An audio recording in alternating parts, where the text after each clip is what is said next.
자, 사무실 앞에서 외국인을 만났고 외국인이 길 안내를 부탁했는데 그 다음에 이 사람이 지도책을 펴보이면서 쌉보이라고 말을 했단 말이죠. 그런데 제가 알아듣지 못하고 길 안내를 거절하자 다른 사람에게 길 안내를 부탁했다. 쌉보이는 서브웨이였다는 사실을 뒤늦게 알게 됐고 외국인의 발음이 조금만 정확했더라면 길을 안내해 줄 수 있을 것이라고 생각을 했는데 그렇다면 이게 이제 사건의 순서지 않습니까? 1, 2, 3, 4, 5가 순서대로 이렇게 쭉 진행이 된 거예요. 이거를 뒤바꾸면 안 되잖아요. 그 사건 자체가 뒤바뀌면 논리 자체가 성립이 안 됩니다. 그러니까 어떻게 생각하시냐면 이 글쓰기라는 거는 논리적으로 순서대로 사건이 전개된 순서대로 쓰는 거다. 이렇게 생각하시면 좀 편하게 생각하실 수가 있을 거예요. 자, 그 다음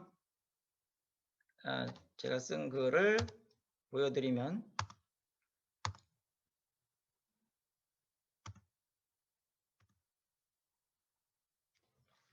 네.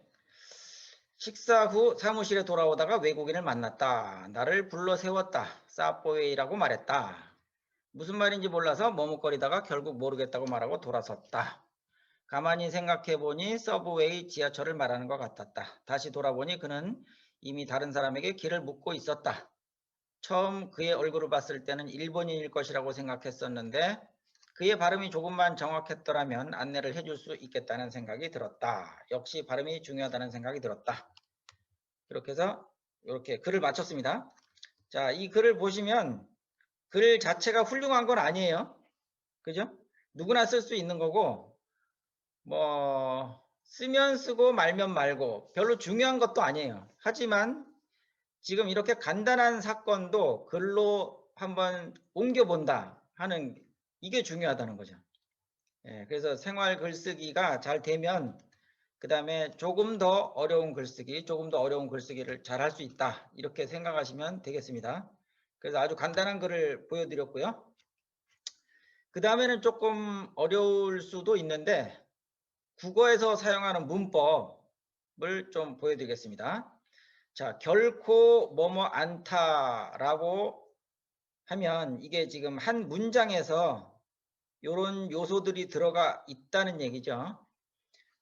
여러분이 문장을 쓰실 때, 글을 쓰실 때 단어를 몇 개 쓰고 나서 점을 찍지 않습니까? 점을 찍는 거, 마침표, 아니면 물음표, 아니면 느낌표, 요 세 가지 중에 하나예요. 부호는, 문장 부호는. 그러면 글을 한 줄을 쓰고 점을 찍었으면 그것이 한 문장이죠. 그렇죠? 몇 개를 쓰다가 물음표를 찍으면 그게 또 한 문장이에요. 이 문장 안에서 규칙을 어기면 안 된다는 거예요. 그러니까 호응 관계라는 건 뭐냐면 서로 응한다 그런 뜻이거든요. 그래서 결코라는 말은 이거는 부정을 나타내는 부사어입니다. 이건 긍정이 아니에요. 긍정, 부정을 따진다면 부정 쪽에 속하는 거예요. 그러니까 이 문장 자체가 부정문이 돼야 맞는 거죠. 만약에 결코 했는데 아니다라고 쓰질 않고 결코 뭐뭐다 그럼 그 문장은 틀렸다 그런 뜻입니다. 예를 들어서 결코 그는 바보가 아니다 이렇게 하면 결코라는 부정부사 그 다음에 아니다라는 말 이게 같은 문장에 나와 있기 때문에 이건 맞는 문장인 거고요. 결코 그는 바보다 그러면 그 문장은 틀렸다는 거죠. 예, 그게 호응 관계입니다. 자, 그러면 조금 더 어려운 걸 한번 해볼게요. 경찰관이 소리를 지르며 도망가는 도둑을 쫓았다 라는 문장이 주어졌어요. 자, 이 문장을 우리가 어떻게 해석할 거냐 이게 좀 어려운 거예요. 왜냐하면 두 가지로 해석이 될 수 있습니다. 두 가지. 예, 읽는 사람에 따라서 이렇게도 해석할 수 있고 저렇게도 해석할 수가 있는 거예요. 그게 무슨 뜻이냐면 잘 생각해 보세요. 경찰관이 소리를 지르며까지 하고 딱 끊었어요. 그 다음에 도망가는 도둑을 쫓았다. 그러면 무슨 뜻인지 알죠? 경찰관이 소리를 질렀고 쫓아가면서 소리를 질렀겠죠? 그 다음에 도망가는 도둑은 도망만 간 거죠. 그런 뜻이에요. 자, 경찰관이 소리를 지르면서 쫓아갔는데 도둑은 도망만 갔다. 뒤도 돌아보지 않고. 그런 뜻이고요. 만약에 조금 바꿔서 이렇게 생각해 보실 수도 있어요. 경찰관이 소리를 지르며까지가 아니고 경찰관이까지를 딱 끊는다고 생각해 보세요. 경찰관이 그 다음에 소리를 지르며 도망가는 도둑을 여기까지가 이제 목적어가 되는 거예요. 그 다음에 쫓았다. 이게 서술어가 되는 거고.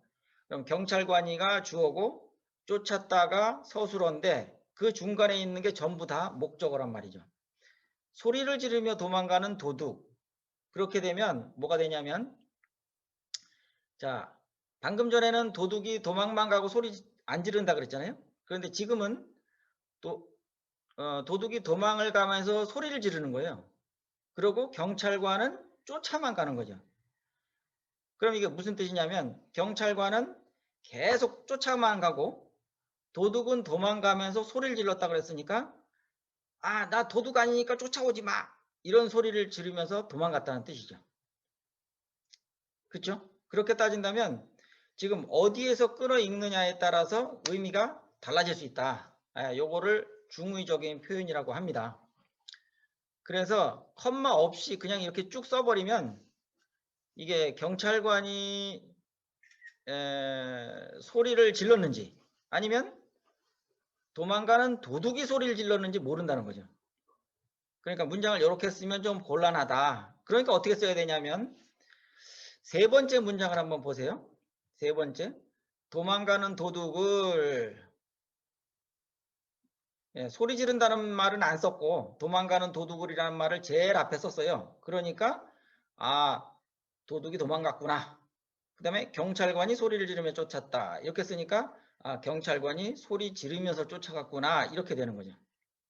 목적어가 제일 앞으로 빠져 있기 때문에 이 문장은 뭐 가다듬을 필요 없이 고칠 필요 없이 그대로 맞는 문장이 되는 겁니다. 제일 위에 있는 문장은 중의적인 표현이기 때문에 이거는 맞지 않다. 그렇게 말할 수 있죠. 완벽하게 틀렸다기보다도 틀린 게 아니라 해석이 이렇게 저렇게 달라진다. 그러니까 문장을 이렇게 쓰지 말라는 뜻이고요. 그 다음에 다섯 번째 문장을 보세요. 소리를 지르며 도망가는 도둑을 경찰관이 쫓았다. 그러면 경찰관은 쫓아만 간 거고 도둑이 도망가면서 소리 지른 게 되는 거죠. 그러니까 목적어를 제일 앞으로 빼는 것도 하나의 방법이 될 수 있습니다.